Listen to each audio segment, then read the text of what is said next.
पेड़ उखड़ जाते हैं कि जिन्हें व्यक्ति इस तरह से हाथ से घेर नहीं सकता। वो वृक्ष उखड़ जाते हैं हवा के झोंकों से। जल की धाराएं आती हैं, पानी बहता हुआ आता है, जड़ों तक उखाड़ करके ले जाता है, किंतु एक पेड़ बचा रहता है। पेड़ कहिए, वनस्पति कहिए, वो बची रहती है। और वो क्या है? वो बेंत है, जो वेतस है, जिसके बेंत बनते हैं, वो बची रहती है। बड़े बड़े नदियों के प्रवाह जाए, पानी बहता हुआ जाए, वो क्या करता है? वो झुक जाता है। हवा के झोंके आएंगे तो झुक जाएगा और बिल्कुल लेट करके ऐसा लगेगा कि पृथ्वी पर गिर गया। और वो झोंका उतरा, पानी का बहाव गया और वो फिर सीधा खड़ा हो जाता है। तो उसके सीधा खड़े होने में क्या हेतु है, आधार क्या है? उसकी नम्रता, उसकी लचक, जिसे लचक कहते हैं, उसकी वो जो लचक है, जो नम्रता है, जो शिष्टता है, वो उसके दीर्घ जीवन का हेतु है। तो ऐसे ही मनुष्य के जीवन में यदि विनम्रता रहे, सहजता रहे, तो व्यक्ति क्या है, उसका जीवन कुछ बेहतर होता है। और जब विनम्रता और सहजता रखेंगे आप, तो सहजता होने पर छल प्रपंच को जगह नहीं है। हम छल प्रपंच कब तक करते हैं? जब तक हम सहज नहीं होते। हम सहज हो जाएं तो फिर कोई प्रपंच चल नहीं सकता। तो इसलिए जो सहज जीवन है, जो सरल जिंदगी है, और आदमी का केवल निपट आदमी हो जाना, बस वो जो सहजता है, वो सहजता लाने वाला जो तत्व है, वो सोम तत्व है। उसी का नाम सोम है। और सचमुच में ये सहजता व्यक्ति में कब आती है? जब वो परमेश्वर का उपासक बनता है, परमेश्वर का भक्त बनता है, उसकी प्रार्थना करता है, उपासना करता है। क्यों? परमेश्वर क्या करते हैं? सब पर कृपा करते हैं। परमेश्वर की कृपा सब पर बरसती रहती है। कोई नहीं लेना चाहता तो रोक ले, छाता लगा के रोक लेता है व्यक्ति। उसकी दया सब पर है।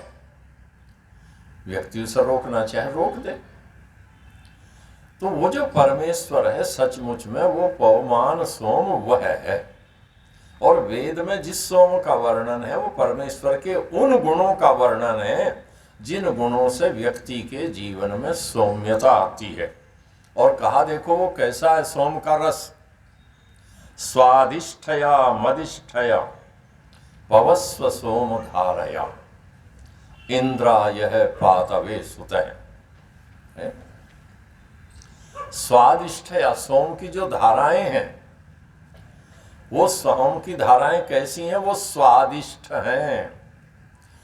आप बहुत सारे पदार्थों का सेवन करते हैं, बढ़िया बढ़िया चीजें खाते हैं। आजकल तो विवाहों का सीजन चल रहा है ना, और इस विवाहों के सीजन में रोज दूसरे दिन, चौथे दिन जब तक रहेगा, आपके पास कोई ना कोई निमंत्रण रहेगा।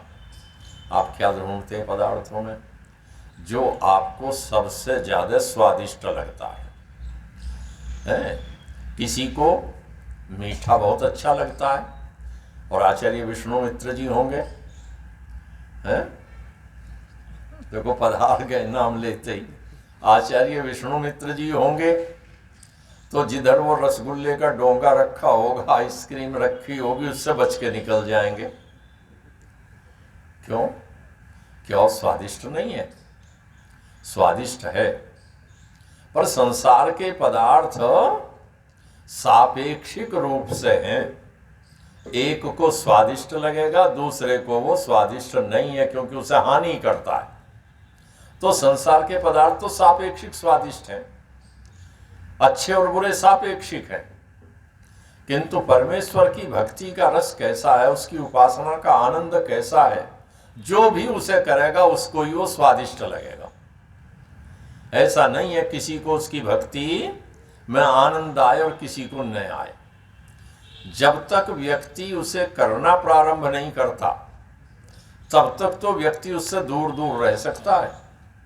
किंतु एक बार उसका मन लगने लगा उसकी उपासना करने में, तो फिर वो सोते बैठते, चलते उठते, बस में खाली बैठा है तब भी जप करता रहेगा, है ना, तब भी निरंतर जप करता रहेगा। क्यों? क्योंकि उसे उसमें आनंद की अनुभूति है, दूसरों की बात सुनने में नहीं है। तो उसमें देखिए इष्टन प्रत्यय लगाया, सुपरलेटिव डिग्री लगा दी। क्या है? परमेश्वर का रस कैसा है, उसकी भक्ति का रस, उपासना का रस, उससे स्वादु संसार में कोई पदार्थ नहीं है। बस जो उसमें लगन जिसको लग गई है, उससे फिर वो छूटता थोड़ा ही है, फिर नहीं छूटता। तो कहा स्वादिष्ठया, वो परमेश्वर का जो आनंद रस है, धारा है उसकी, वो कैसी है? वो स्वादिष्ठ है। और कहा कैसी है? मदिष्ठया, मद मस्त करने वाली। जो प्रभु का भक्त है, लोग पत्थर मार रहे हैं, लोग सांप फेंक रहे हैं, लोग विष दे रहे हैं, किंतु उसके चेहरे पर कहीं म्लानता नहीं है, कहीं ग्लानि नहीं है, वो उसमें भी आनंदित है। महर्षि दयानंद के जीवन की एक घटना हम लें। महर्षि जब काशी में थे और शास्त्रार्थ में काशी राजा भी महर्षि के विपरीत उन पंडितों के पक्ष में बैठे हुए थे, राजा होते हुए भी, और बड़े बड़े पंडित भी छल का सहारा ले रहे थे, और महर्षि के प्रश्न का उत्तर तो दिया नहीं। और ये पहली बार नहीं, उसके बाद ऋषि दयानंद 6 बार फिर बनारस गए, 7 बार बराबर ऋषि दयानंद विज्ञापन देते रहे, किंतु कभी कोई पंडित वेद का प्रमाण नहीं दिखा सका कि वेद में प्रतिमा पूजन है। तो पहली बार तो दिखाना क्या था, 7 बार तक नहीं दिखा सके जब तक महर्षि गए। किंतु जय घोष करते चले गए, ढोल नगाड़े बजा दिए कि महर्षि परास्त हो गए, दयानंद हार गया, दयानंद हार गया। वो क्यों महर्षि कहते? तो ये कहते चले गए। एक साधु को लगा कि देखना चाहिए आज दयानंद की क्या हालत है, जिसका इतना बड़ा अपमान हुआ है तो उसकी क्या हालत है। हमारा अपमान हो जाए तो ओलमी सार या टेलमा थोड़ी देर में ही लेना पड़ता है, और यदि टेलमा ओलमी सार नहीं लिया तो पैरालाइसिस तक होती देखी जाती है आदमी को, ब्लड प्रेशर बढ़ करके। जरा सा अपमान हो जाए तो हम लोगों का बढ़ जाता है। ध्यान रखिए, जो सभा संस्थाओं में काम करते हैं सबका बढ़ता है। क्यों? क्योंकि हम साधारण मनुष्य हैं।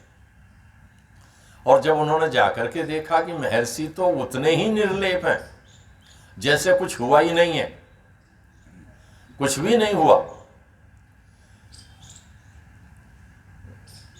मैडम ब्लेवेटस्की ने लिखा है काशी के एक दूसरी यात्रा का वर्णन महर्षि का। जब महर्षि के ऊपर जीवित नाग फेंका गया, काला सांप फेंका गया, तो उस सभा में मैडम ब्लेवेटस्की थी जो अमेरिका से आई हुई थी। कर्नल अलकार्ट और मैडम ब्लेवेटस्की जो थियोसॉफिकल सोसाइटी जिन्होंने बनाई थी, वो ऋषि से मिलने के लिए आए थे, वो बात अलग करेंगे। मैडम ब्लेवेटस्की ने लिखा है कि ऋषि दयानंद के ऊपर जीवित सर्प फेंका गया। अब सोच करके देखिए, सर्प फेंके जा रहे हैं, पत्थर मारते हैं, जलूस निकालते हैं, गधे पर बैठा कर किसी को भी बना दिया दयानंद, तख्ती लगा दी गले में, किंतु महर्षि के चेहरे पर कोई विकार नहीं है। क्यों? क्योंकि जो उस प्रभु की भक्ति के रस में निमग्न हो गया, सराबोर हो गया है। सराबोर कहते हैं ना, बिल्कुल डूब जाना। जैसे पानी में डुबकी लगा रहे हैं लोग कुंभ में, क्या होते हैं ऊपर से नीचे तक सारे भीग जाएंगे एक बार में। आप मग्गे से पानी डालेंगे तो कुछ हिस्सा बच सकता है। तो जो उस भक्ति में लीन हो गए, सराबोर हो गए, उनके लिए वो भक्ति का रस क्या है? कहते हैं वो मदिष्ठ है। उससे बढ़ करके आनंददायक कुछ भी नहीं है जो आनंद उसमें है। और कहते हैं पवस्व सोम धाराया, वो सोम की धारा कैसी है? पवित्र करने वाली है। दुनिया की कितने ही अपवित्र करने के प्रयत्न हो, उसे अपवित्र नहीं कर सकते। जैसे ये अग्नि है, इस अग्नि का क्या गुण है? पवित्रता का गुण है इसका। इसमें जो कूड़ा करकट आता है, आप देखते होंगे सड़कों के किनारे हैं, और ख़ास तौर से जहाँ बैंकेट हॉल हैं, कम्युनिटी सेंटर हैं, कितना कूड़ा इकट्ठा हो जाता है। और नगर पालिका के, नगर निगम के कर्मचारी आएंगे, उसे ढोने के बजाय क्या रास्ता निकाला है उन्होंने, उसमें आग लगा देंगे। किंतु उसके बाद जो थोड़ी देर पहले दुर्गंध थी, वो थोड़ी सी 2-4 हवा के झोंके आए उसके जलने के बाद, और उसका पता ही नहीं रहता। जहाँ से आप निकल नहीं पा रहे, जहाँ से आप निकल नहीं पा रहे, वहाँ पता भी नहीं लगेगा कि यहाँ क्या जलाया गया था, थोड़ी सी राख पड़ी दिखाई देगी। तो ये जो अग्नि का गुण है, दूसरे को अपने जैसा बना लेना है, अग्नि का एक गुण। ये परमेश्वर का वाचक भी अग्नि इसीलिए है, परमेश्वर का भी ये गुण है। जो उसकी उपासना करता है वो उसी के जैसा आनंद स्वरूप होता है। बस अंतर ये है, वो प्रतिक्षण आनंद स्वरूप है और हम सांसर्गिक रूप से हैं। जितनी देर हमारा उसके साथ संसर्ग है, जितनी देर हम उसके ध्यान में हैं, हम उतनी देर के लिए हैं। और बाकी तो फिर यदि 24 घंटे कोई ऋषि की स्थिति में आ जाए तो हर क्षण के लिए है। तो कहा वो प्रभु का रस, सोम का रस कैसा है, पवित्र करने वाला है। और कहा इंद्राय पातवे सुत है। इंद्र का अर्थ, कल तो हमने कहा था इंद्र ऐश्वर्य का वाचक है, परमेश्वर का वाचक है, पर यहां जो मंत्र में आया इंद्र, वो परमेश्वर का वाचक नहीं है। वेद में आए हुए जो शब्द हैं वो अलग अलग संदर्भों के अनुसार अर्थ को व्यक्त करते हैं। इंद्र जीवात्मा का भी वाचक है, और इंद्रा चतुर्थी एक वचन इंद्र के लिए, जीव के लिए। कैसा है, वो पान करने के योग्य है, पीने के योग्य है। अब पीने के योग्य तो बस यही देख करके तो लोगों ने कल्पित कर लिया कि कोई रस होना चाहिए, कटोरी में गिलास में निकाला हुआ रस हो, किंतु प्रभु का रस, उसके ध्यान का रस, उसकी उपासना का जो रस है वो पीने के योग्य है, क्योंकि वो ही, उससे बड़ा स्वादिष्ट कुछ नहीं है जिसको उसका आ गया। आप देखते हैं लोग तपस्या कर रहे हैं, क्या खा रहे हैं, 24 घंटे में 2 रोटी।